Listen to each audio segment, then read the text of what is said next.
Hello everyone. आज हम पढ़ेंगे Caroline age and cavalier poets के बारे में। इस वीडियो में हम जानेंगे Caroline age, definition of cavalier poetry, themes and characteristics की कैवेलियर पोएट्स के बारे में।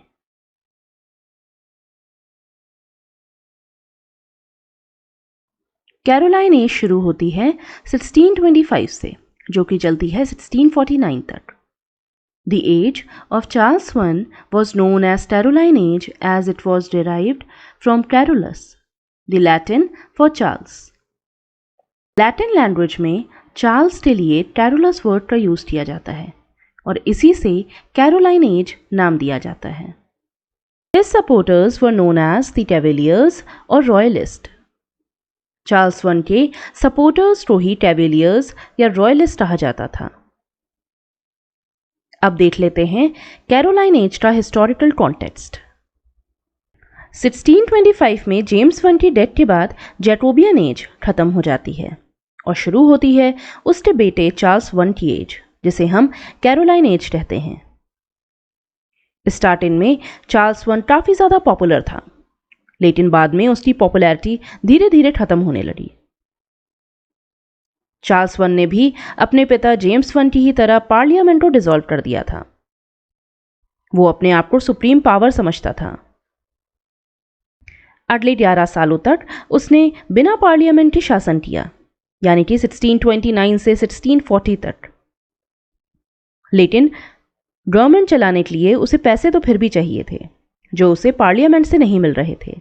इसलिए उसने फोर्स्ड लोन और टैक्स लगाना शुरू कर दिया, जिससे जनता के साथ उसका रिलेशनशिप खराब होने लगा।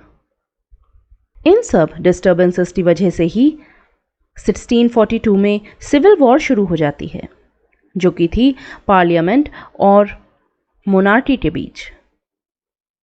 पूरी कंट्री दो पार्ट्स में डिवाइड हो जाती है। पहला ग्रुप था रॉयलिस्ट का, जो कि किंग को सपोर्ट करता था और जिसमें कैवेलियर्स भी थे। दूसरी तरफ थे पार्लियामेंट्री फोर्सेस, जिसे हम राउंड हेड्स के नाम से जानते थे। इसमें प्यूरिटन्स, मिडिल क्लास और आर्टिसंस थे। सिविल वॉर 1642 से 1651 तक चलती है, जिसके बाद चार्ल्स I को बिहेड कर दिया जाता है और उसके बेटे चार्ल्स II को इंग्लैंड छोड़कर भागना पड़ता है। 1649 में इंग्लैंड में कॉमनवेल्थ पीरियड शुरू होता है। इसमें किसी भी किंग का या मोनार्क का रूल नहीं होता है। कॉमनवेल्थ पीरियड को ही हम इंट्रेगनम के नाम से जानते हैं, क्योंकि इस समय कोई भी मोनार्क नहीं था। On the contrary, the term roundheads refers to a group of parliamentarian supporters during the English civil war, which lasted from 1642 to 1651. जो लोग किंग को सपोर्ट नहीं कर रहे थे और जो पार्लियामेंट को बिलोंग करते थे, उन्हें ही हम राउंडहेड्स कहते थे।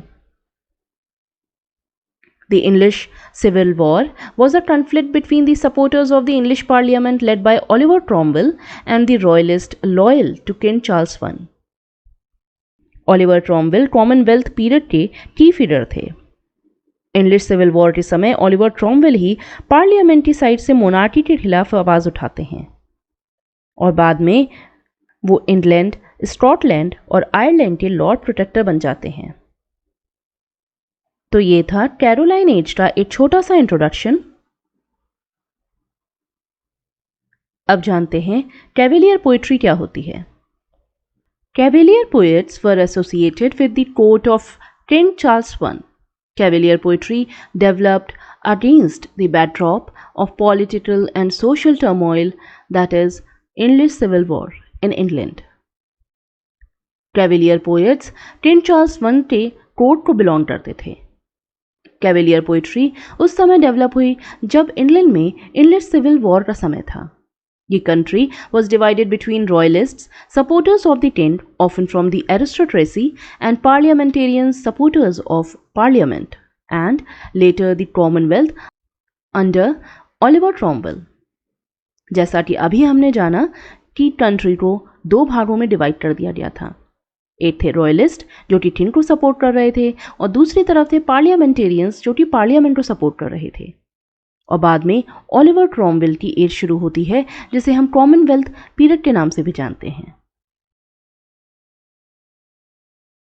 अब जानते हैं कैवेलियर पोएट्री की थीम्स और कैरेक्टरिस्टिक्स के बारे में।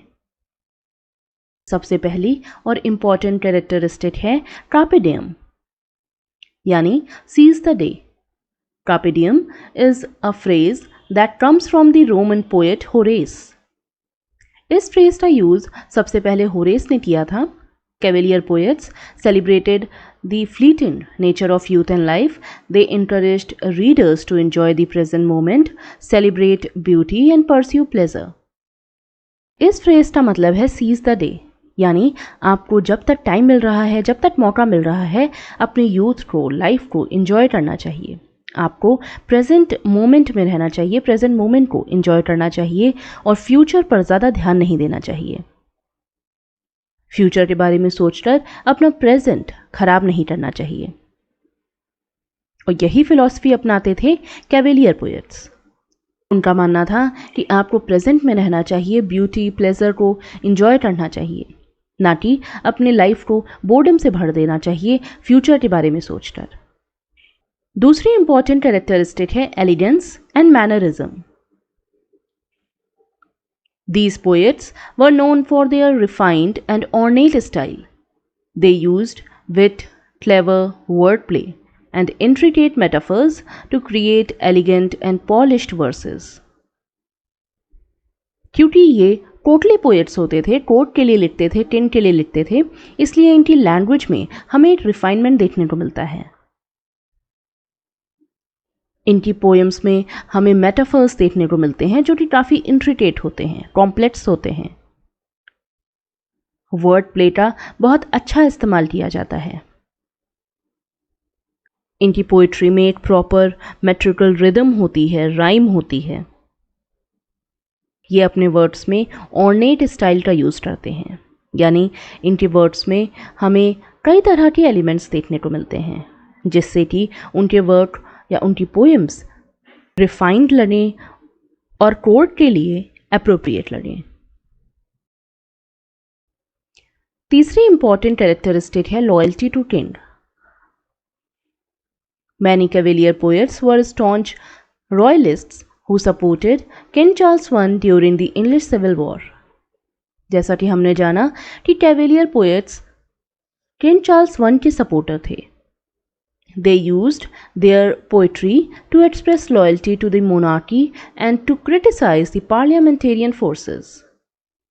क्योंकि वो किंग चार्ल्स I को सपोर्ट कर रहे थे, इसका मतलब है कि वो पार्लियामेंटेरियन फोर्सेस के अगेंस्ट थे।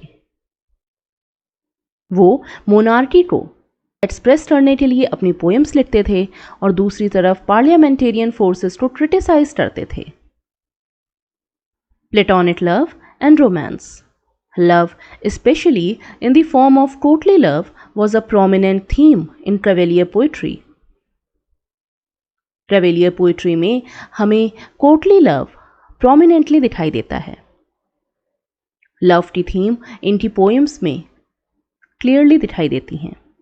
The man would show his divine love to a woman, and it was common to hear praise of womanly virtues as though they were divine. इनकी पोएम्स में हम एक जनरल थीम देख सकते हैं कि कोई पर्सन अपनी बिलवेड को एड्रेस करता है, उसकी प्रेज करता है। अपनी बिलवेड के लिए उसके वुमेनली वर्च्यूज को प्रेज करना उस पर्सन के लिए एक डिवोशन की तरह है। Celebration of beauty and aesthetics. Cavalier poets had a deep appreciation for beauty in various forms, including physical beauty, nature, and art. Cavalier poets में हमें डीप एप्रिसिएशन देखने को मिलता है ब्यूटी के लिए। ये लोग अपनी पोएम्स में अलग अलग तरीके से ब्यूटी को डिफाइन करते थे, भले ही वो फिजिकल ब्यूटी हो, नेचुरल ब्यूटी हो या फिर आर्टिस्टिक ब्यूटी हो। Cavalier poets often drew inspiration from the natural world. इनके पोएम्स में हमें नेचर का यूज दिखाई देता है और ये अपनी इंस्पिरेशन नेचुरल वर्ल्ड से लेते हैं। They celebrate the sensory experiences of nature such as the beauty of flowers, the pleasures of the countryside or other sensual experiences. इनकी पोएम्स में हमें नेचर का एप्रिसिएशन देखने को मिलता है। ये लोग फ्लावर्स को डिफाइन करते हैं, ब्यूटी को डिफाइन करते हैं, कंट्री साइड को डिफाइन करते हैं। ये अपने वर्ड्स में इस तरह के एक्सपीरियंसेस क्रिएट करते हैं जिससे पढ़ने वाले को एक सेंसरी प्लेजर प्रोवाइड होता है।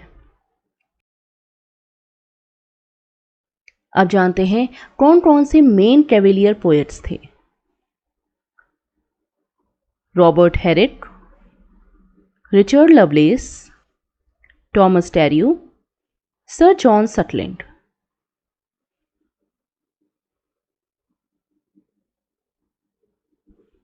Robert Herrick, a 17th century English lyric poet who is best known for Hesperides, a book of poems.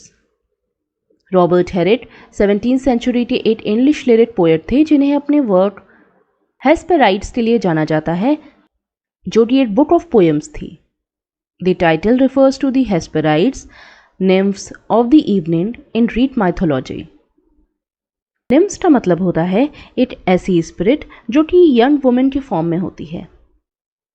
ये ज़्यादातर जंगलों में या नदियों के पास मिलती हैं। ग्रीक माइथोलॉजी के अकॉर्डिंग इवनिंग की निम्स को हेस्पेराइड्स कहते थे और इसी से इन्होंने अपने वर्क का नाम लिया था। Herrick's poem often encourage readers to seize the day, carpe diem, and enjoy life's pleasure while they last. Robert Herrick ने अपनी पोएम्स में कार्पे डियम को इंकरेज किया है। उन्होंने लोगों को बताया है कि हमें जब तक मौका मिले अपनी लाइफ को एंजॉय करना चाहिए।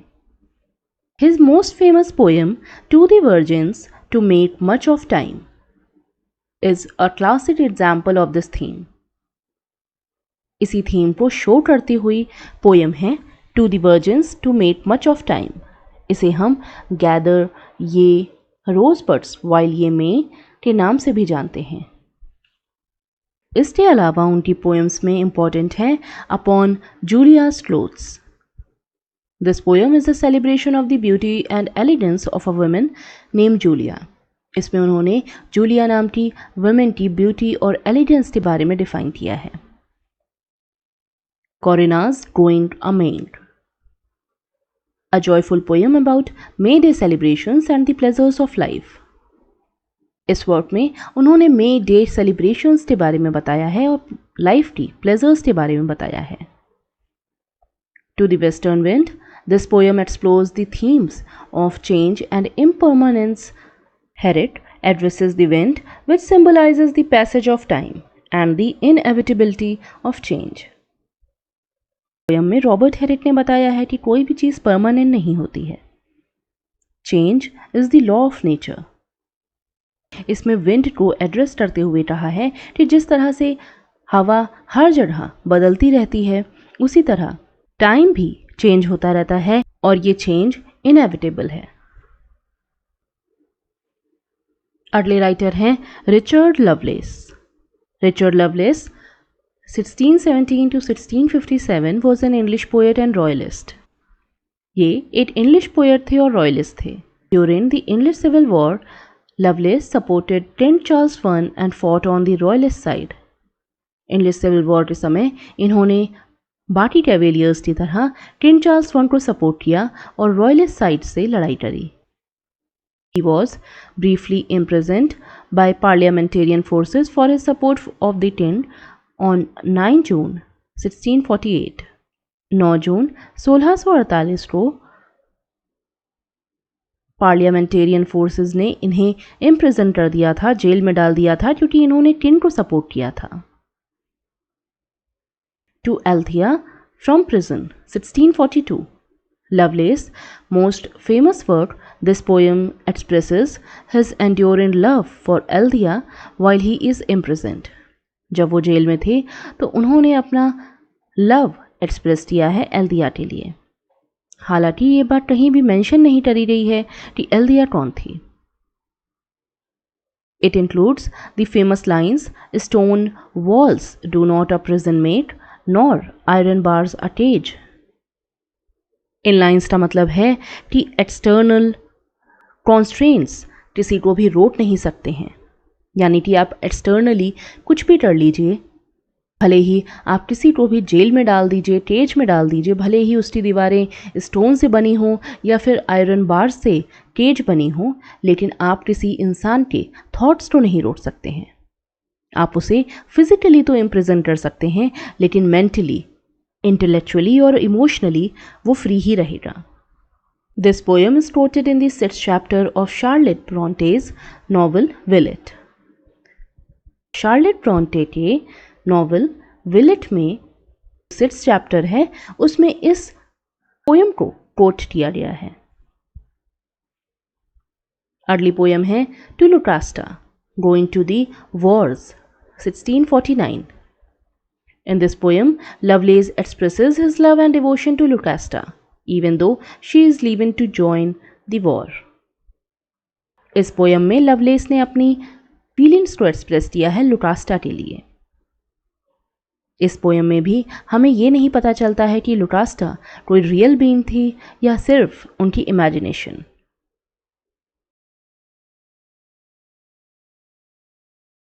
अगले राइटर हैं टॉमस टेरियो।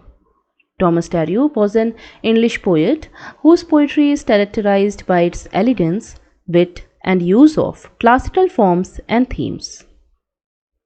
Thomas Terry एक इंग्लिश पोएट थे जिनकी पोइट्री में हमें एलिगेंस, विट और क्लासिकल फॉर्म्स और थीम्स का ब्लेंड दिखाई देता है।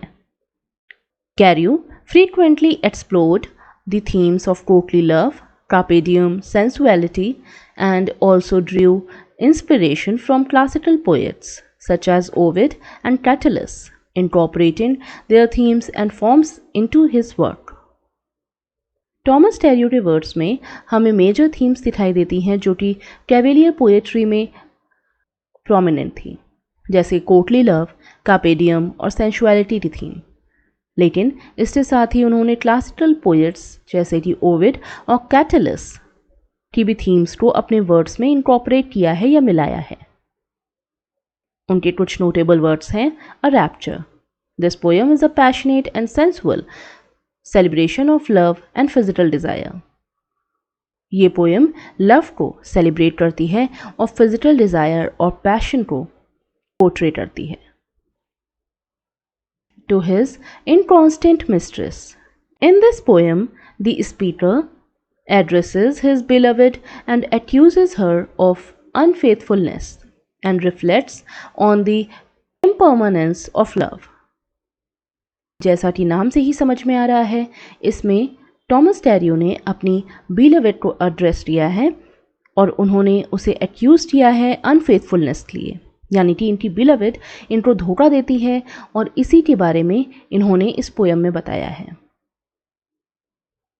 To Ben Jonson, Carew wrote this poem as a tribute to the playwright and poet Ben Jonson. Carew ने ये पोएम लिखी थी बेन जॉनसन को ट्रिब्यूट देने के लिए। To Satsum, this poem is a panegyric written in honor of Carew's patron Sir Henry Appleton of Satsum, praising his virtues and celebrating his achievements. Panegyric ऐसा piece of writing होता है या speech होती है जिसमें हम किसी को प्रेज करते हैं या किसी की तारीफ करते हैं। उसमें कैरियो ने प्रेज किया था अपने patron sir Henry Appleton of सैट्सम को।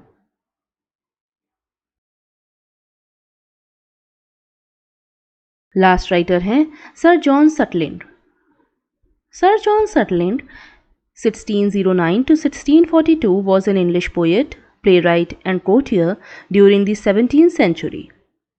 सर जॉन सटलैंड एक इंग्लिश पोएट, प्लेराइट और कोर्टियर थे जो कि 17th सेंचुरी को बिलोंग करते थे।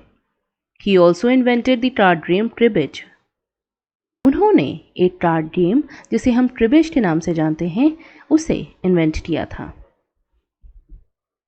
He wrote a book titled A New Invention of a Game of Cards, in which he explained the rules of cribbage. अपने इस इन्वेंटेड गेम के लिए उन्होंने एक बुक लिखी थी जिसका नाम था a new invention of a game of cards. उनके नोटेबल वर्ड्स हैं a ballad upon a wedding. This poem is known for its lively and celebratory tone for the marriage of Roger Boyle and Lady Margaret Howard. ये poem अपनी lively और celebratory tone के लिए जानी जाती है. ये पोएम सटलिन ने स्पेशली रॉजर बॉयल के लिए लिखी थी, जिनकी मैरिज थी लेडी मार्गरेट हॉवर्ड के साथ. A Sessions of the Poets. This satirical work is a playful mock debate among various contemporary poets, including Ben Jonson and John Donne. ये पोएम एक तरह का सैटारिकल वर्क है जिसमें हम प्लेफुल मॉक डिबेट देखते हैं. एक तरह की डिबेट चलती है कंटेम्प्रेरी पोएट्स के बीच में, जिसमें बेन जॉनसन और जॉन डन का भी जिक्र किया जाता है. Suckling humorously portrays their different poetic styles and personalities. इस पोएम में सटलिन ने अलग अलग राइटर्स की, पोएट्स की डिफरेंट पोएटिक स्टाइल्स को और पर्सनैलिटीज को दिखाने की कोशिश करी है. Upon my Lady Carlisle's walk-in in Hampton Court Garden. In this poem, Sutlin praises Lady Carlisle's beauty and elegance, employing poetic imagery and courtly compliments. में सटलिन ने प्रेज किया है लेडी कार्लाइल की ब्यूटी और एलिगेंस को. उन्होंने अपनी poetic imagery का यूज करके और कोर्टली कॉम्प्लीमेंट्स देके उनकी ब्यूटी और एलिगेंस को पोर्ट्रे किया है. Sutlin wrote several plays during his lifetime, including Adlora and The Goblins. In words के अलावा सटलिन ने अपने लाइफ टाइम में कुछ प्लेस भी लिखे थे, जिसमें एडलोरा और द गॉब्लिन्स इम्पॉर्टेंट है. तो ये थे कैवेलियर पोएट्स और कैरोलाइन एज. अगर आपको ये वर्क अच्छा लगा हो तो please do like, share and subscribe to my channel in Lit Shelf. Thank you so much.